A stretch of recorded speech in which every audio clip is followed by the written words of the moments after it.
Hello guys, welcome back to my channel. I hope आप सब बहुत अच्छे होंगे और मैं भी बहुत अच्छी हूँ। तो कैसे चल रही है पढ़ाई आप लोग की, प्लीज़ कमेंट सेक्शन में बता देना। और अगर इस चैनल पे एक भी बार आए हो तो इस चैनल को लाइक और सब्सक्राइब कर देना। तो आज है मेरा 75 डेज़ हार्ट चैलेंज का डे नंबर 13। तो सबसे पहले मैंने स्टार्ट किया अपना टू डू लिस्ट बनाने से कि मैं आज क्या क्या करने वाली हूँ। आज के टारगेट में बेसिकली मैंने ज़्यादातर मॉक्स ही रखे थे, क्योंकि मैं लाइब्रेरी अपने ईयरफोन्स ले जाना भूल गई थी। तो मैं बहुत ज़्यादा लेक्चर अटेंड नहीं कर सकती थी, इसलिए मैंने सोचा कि अच्छा मौका है। और सैटरडे भी था तो मुझे ऑलिव बोर्ड का लाइव मॉक भी लगाना था। तो मैंने 2 इंग्लिश, 2 रीजनिंग, 2 मैथ और ऑलिव बोर्ड सबका मॉक रख लिया एंड उसका एनालिसिस भी। तो सबसे पहले मैंने स्टार्ट किया ऑलिव बोर्ड का लाइव मॉक देना। और ये वाला जो लाइव मॉक था वो काफ़ी डिफ़िकल्ट था, उसका मैथ्स स्पेशली। और नॉर्मली सेक्शनल मॉक में मेरे अच्छे मार्क्स आते हैं 40+ हर सब्जेक्ट में। बट जैसे ही मैं फुल मॉक देने बैठती हूँ, एक अजीब सा फियर जो है अंदर वो आता है और फिर मैं सारे ही सब्जेक्ट्स बेकार कर देती हूँ, पता नहीं क्यों। और इतने नेगेटिव मैंने अगर अपनी एक्यूरेसी पे काम नहीं की तो मेरे साथ बहुत गड़बड़ होने वाली है। आप देख सकते हो 21 रॉन्ग है, वो भी इंग्लिश वगैरह में 7 रॉन्ग है। तो आप समझ रहे हो कि एग्ज़ाम का प्रेशर वाला चीज़ क्या होता है। मुझे इस चीज़ पे बहुत ज़्यादा सुधार करना है, क्योंकि ऑलिव बोर्ड के जो मॉक्स होते हैं, अगर आपका उसमें जो है आप 140 150 तक लाने लगो तो आप कंसिस्टेंटली, तो मतलब आपका काम सही है, आप अच्छे जा रहे हो। फिर उसके बाद कमेंट में मुझे बहुत लोग पूछते हैं कि मैं कहाँ से अपने जो है सेक्शनल मॉक कहाँ से लगाती हूँ। तो ये आरबी रेवोल्यूशन है, शुभम जैन सर के मतलब वेबसाइट है बेसिकली। वहाँ पे इस सेक्शन में मैं जाती हूँ जो ऑल शिफ्ट्स है, 36 शिफ्ट्स।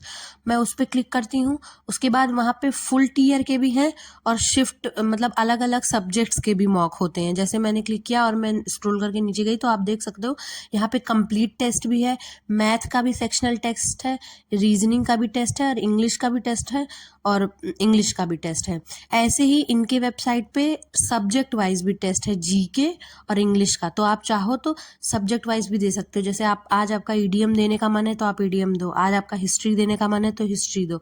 मैथ्स और रीजनिंग के सब्जेक्ट वाइज नहीं है, तो उसके लिए मैथ्स के लिए मैंने एक बुक ऑर्डर की है। जल्दी ही मैं अपनी बुक लिस्ट शेयर करने वाली हूँ यूट्यूब चैनल पे। फिर उसके बाद मैंने 13 सितंबर की शिफ्ट 2 लगाई मैथ्स की।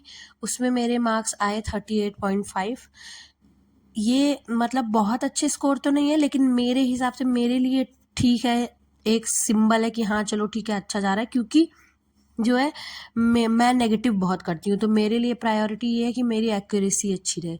उसके बाद मैंने इंग्लिश का एक मॉक दिया, उसमें मेरे 40.5 मार्क्स आए। जो भी मेरे गलतियाँ थी मैंने उसको नोट किया।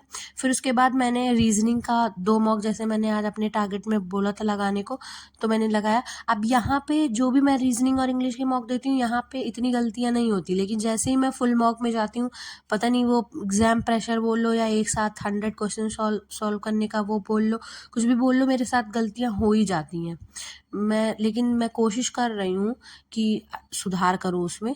तो पहला रीजनिंग में मेरे मॉक में स्कोर आए 40 एंड देन मैंने दूसरा भी लगाने की कोशिश की और उसको भी सॉल्व किया, लेकिन उससे पहले ये पुराने वाले का सारा एनालिसिस किया। अब देखो आप, इसमें छोटी छोटी मिस्टेक्स होती हैं।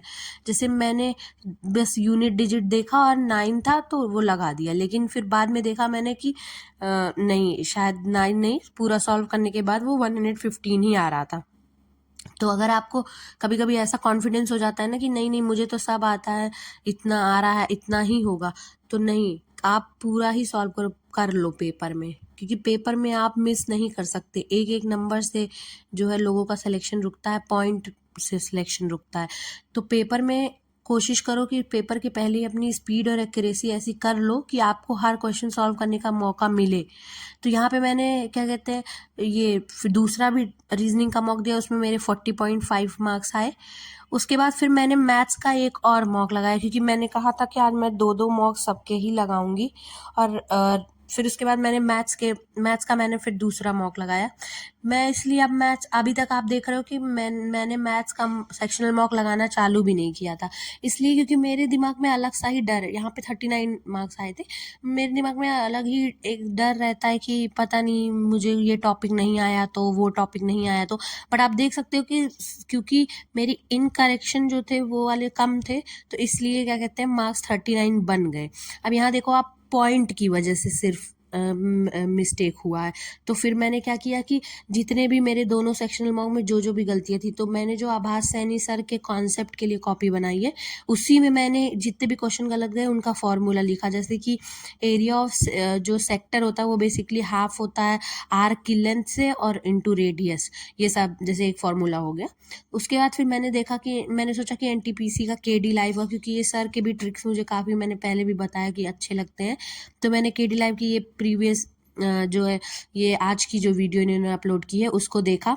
इसके सारे क्वेश्चंस जितने भी 30 क्वेश्चंस अनंत सर ने पढ़ाए उसको सॉल्व किया। इनकी ट्रिक भी मुझे काफ़ी अच्छी लगी, तो ऐसे ही मैंने होपफुली सारा वो कंप्लीट किया। तो आप लोग लाइक कर दो, सब्सक्राइब कर दो।